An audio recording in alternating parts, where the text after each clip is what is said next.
संघर्ष समिति ने आज दिल्ली के कॉन्स्टिट्यूशन क्लब में बांग्लादेश में अल्पसंख्यक हिंदुओं पर अत्याचार पर गहरा रोष जताते हुए भारत सरकार से आग्रह किया है कि वो बांग्लादेश पर दबाव बनाए और इस अत्याचार को रोके। भारतीय उपमहाद्वीप में हिंदुओं का जातीय सफाया और नरसंहार चालू है। अभी हाल ही में हमने देखा कि अफगानिस्तान से 30 सिखों का जत्था दिल्ली वापस आया है। अब वहां मात्र 110 सिख बचे हैं और हिंदू समाज वहां से पूरी तरह खत्म कर दिया गया है। वहां बचे हुए सिख भी भारत सरकार से वीजा मिलने का इंतजार कर रहे हैं। उसके बाद वो भी वहां से पलायन कर जाएंगे। यही हालात 2040 में बांग्लादेशी हिंदुओं की होने जा रही है। अगले 2 दशकों में वहां से हिंदुओं का नामो निशान मिट जाएगा। बांग्लादेश के कई हिस्सों में अल्पसंख्यकों पर अत्याचार रुकने का नाम नहीं ले रहा है। ताजा मामला नरेल जिले का है, जहां भीड़ ने अल्पसंख्यक हिंदू समुदाय के कई घरों पर हमला किया और तोड़फोड़ की है। मेरा नाम एडवोकेट अमित कुमार है और मैं मानवाधिकार कार्यकर्ता हूं। और मैं आपको ये बताना चाहता हूं, जिस तरह से बांग्लादेश के अंदर माइनॉरिटी के साथ में नरसंहार हो रहा है, हिंदू देवी देवताओं की मूर्तियां तोड़ी जा रही है, मंदिर तोड़े जा रहे हैं, मारपीट की जा रही है, माइनॉरिटी के साथ में जो अत्याचार सरकार के आंखों के नीचे हो रहा है। ऐसा नहीं है कि सरकार को उसकी जानकारी नहीं है, सरकार को इसकी जानकारी है, लेकिन ये आइडियोलॉजिकल वार है। उनके दिमाग में फितूर भरा हुआ है कि जो माइनॉरिटीज़ हैं ये काफिर हैं और इस काफिरों का सफाया कर दो, तो यही इसमें हम इसको मानते हैं। लेकिन ऐसा बिल्कुल नहीं होना चाहिए।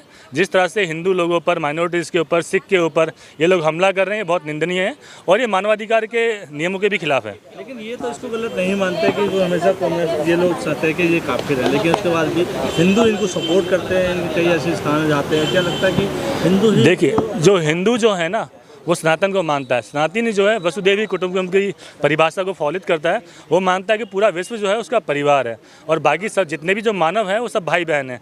लेकिन इसके विपरीत हमारे साथ हो क्या रहा है, जहाँ जहाँ संख्या बल में हम लोग कम होते जा रहे हैं, वहाँ पर हमारे साथ नरसंहार हो रहा है, हमारे काटे जा रहे हैं, हमारे धार्मिक स्थलों को नष्ट किया जा रहा है, हमारी संस्कृति के ऊपर ये प्रहार किया जा रहा है, ताकि आने वाली जो पीढ़ी है वो इस संस्कृति से वंचित हो जाए। कैसे जा सकता है कि आने वाली पीढ़ी को ये सबक सिखाएगी? इसको रोकने के लिए सबसे जो बड़ा मामला है वो है सबको इकट्ठा होना पड़ेगा और आवाज़ उठानी पड़ेगी। हम आज यहाँ पर दिल्ली में खड़े हुए हैं और हम बांग्लादेश के हिंदुओं के लिए आवाज़ उठा रहे हैं। और मेरी सबसे अपील है कि इस धरती पे जो भी मानवीय अधिकारों को मानता है या मानवाधिकारों की बात करता है, उनको सोचना चाहिए कि हिंदुओं के भी मानवाधिकार है और वो ऐसे नरसंहार पर चुप ना बैठे। बड़े बड़े आर्टिकल छापे जाते हैं, यूएन में रिपोर्ट जाती है।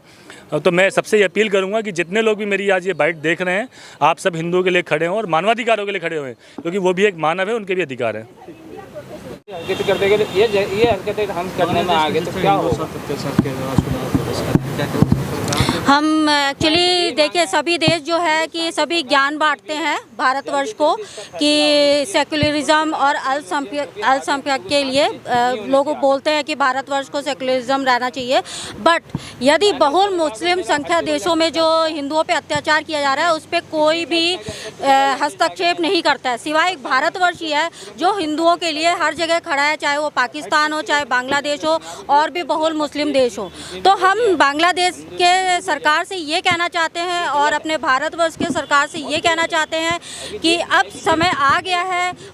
हिंदुओं की जो संख्या बांग्लादेश में घटती जा रही है, आज की डेट में 3% हो गया है, जबकि मतलब 1971 में बांग्लादेश में हिंदुओं की जो थी 13.3 थी प्रतिशत, अब बहुत कम हो गई है। तो इस तरह यदि उन पे अत्याचार होता जाएगा तो हिंदू कहीं ना कहीं मतलब एक तरह से समाधि ले लेगा, महासागर में समाधि ले लेगा।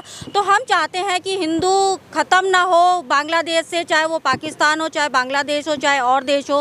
तो सरकार को सख्त रवैया अपनाना चाहिए ताकि उनकी हिफाजत की जा सके और उनको सिक्योर किया जा सके।